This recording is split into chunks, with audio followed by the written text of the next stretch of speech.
ये जोर और जर जर और जोर से बनाई हुई ये हुकूमत और जोर और जर से बनाई हुई ये असेंबली, जिसमें घुस बैठिए।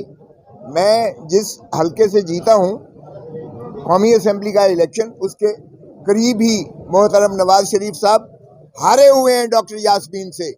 वो पापा रोम बन के बैठे हुए हैं। उनके भाई साहब शहबाज शरीफ हारा हुआ है, वो आज वजीर आजम है। ख्वाजा आसिफ हारा हुआ है, जो वहां शर्म और हया की बातें कर रहा था, वोट को इज्जत देने की बातें कर रहा था।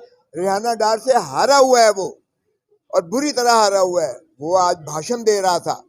100 हमारे जो है फॉर्म 47 के जरिए ये घुस बैठे हुए हैं असेंबली में, यानी 17 सीटें वाला, 17 सीटों वाला 17। मुस्लिम लीग नून ने सिर्फ 17 सीटें जीती हैं पाकिस्तान में। वो वजीर आजम है और हुकूमत है उनकी, और 180 नशिस्तें जीतने वाला इमरान खान आज कैद तन्हाई में, पाबा सलासल में, अडियाला जेल में। उसकी बत्ती बंद कर दी जाती है, उसकी मुलाकातें बंद कर दी जाती हैं, उसके साथ जुल्म रवा किया जाता है। उसकी बीवी को अंदर किया हुआ है, उसकी बहनों को अंदर कर दिया गया है, उसके भतीजे को, भांजे को अंदर किया हुआ है। ये माशाअल्लाह अगर वो इस तरह से समझते हैं कि इमरान खान को तोड़ देंगे तो 25 करोड़ अवाम को तोड़ना पड़ेगा आपको। फिर वही होगा जो याया खान ने कहा था 1971 में, I want the soil of Bengal minus the Bengalis. तो फिर अगर आपको पाकिस्तान -25 करोड़ अवाम से पाकिस्तान पे हुक्मरानी करनी है तो माशाल्लाह ये ऐवान बैठे हुए हैं। मैं जो ड्रामा देखता रहा हूँ कौमी असेंबली में, आप हैरान होंगे कि जिस तरह से तशद्दुद किया गया है, जिस तरह से हमारे मेंबर कौमी असेंबली को उठाया गया है। खान साहब ने उसकी दास्तान सुना दी है और आपने टीवी पे भी सारी सुन ली है।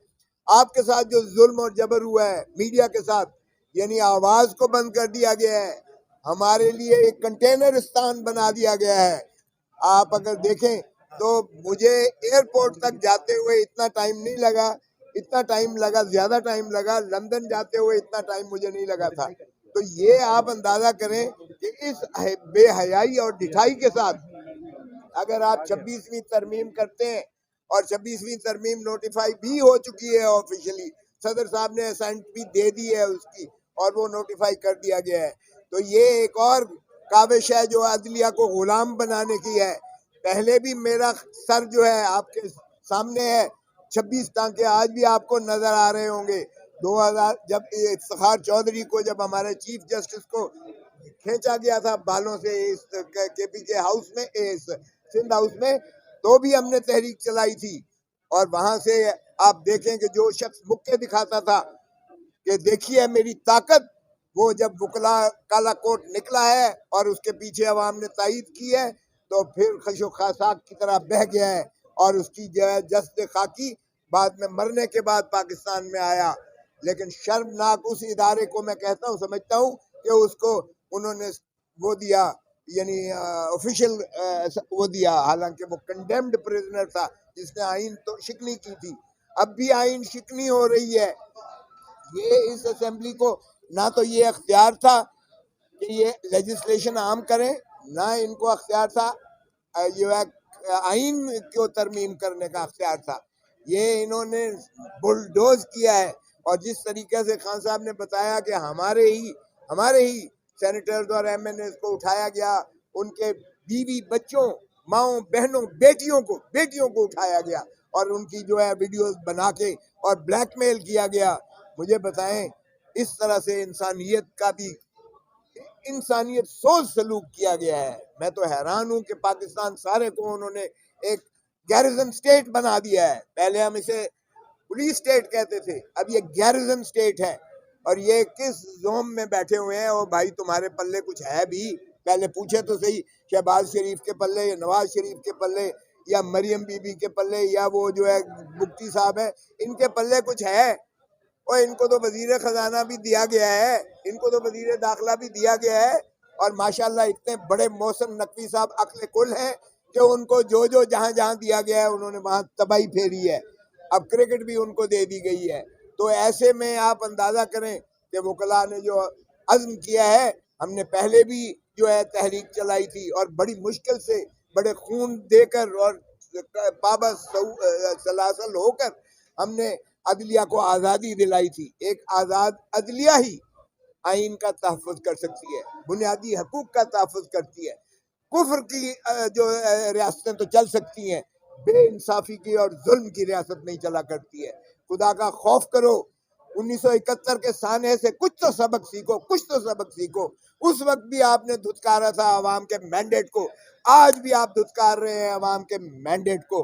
आज आप समझते हैं कि इस तरह से मुसल्लत करके और इस तरह से जो है जर और जोर की बुनियाद पर आप असेंबली बनाकर और हुकूमत को इंस्टॉल करके तो ये हुकूमत चला लेंगे, रियासत चला लेंगे। और वो जो सबसे ज्यादा पॉपुलर लीडर है, जो हार्ट थ्रॉब है पाकिस्तान का, इमरान खान, उसको आपने जेल में रखा हुआ है और तमाम तर काविश की जा रही है कि उसको ब्रेक किया जाए किसी तरीके से।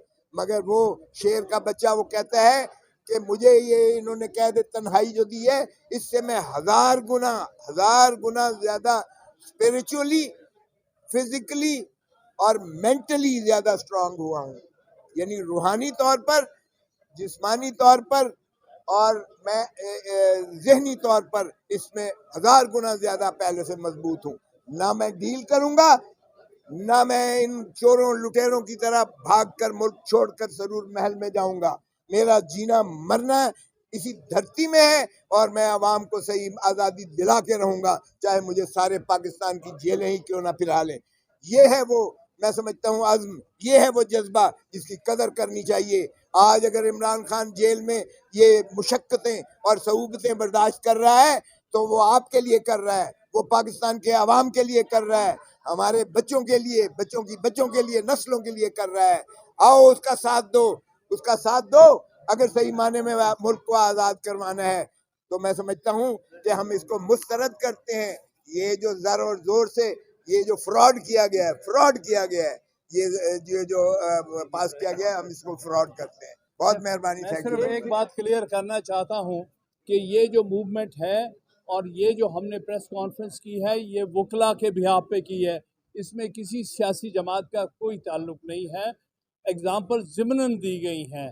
हम सब पार्टी से बव होकर आइन के लिए और अदलिया के लिए इंशाअल्लाह ताला लड़ेंगे। काजी फाइसा साहब ने इस आर्मी तरमीम के लिए जो 13 महीने नाइंसाफ़ी की बुनियादें और मिसालें कायम की, आज उनके लिए सिर्फ एक फ़िक्रा, न खुदा ही मिला न विसाल सनम।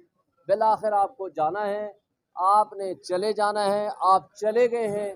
इंशाअल्लाह ताला सुप्रीम कोर्ट बहाल होगी अपनी असली हालत में, ये आर्मी तरमीम ख़त्म होगी और इंशाअल्लाह ताला हम यहाँ इंसाफ का बोलो बाला देखेंगे।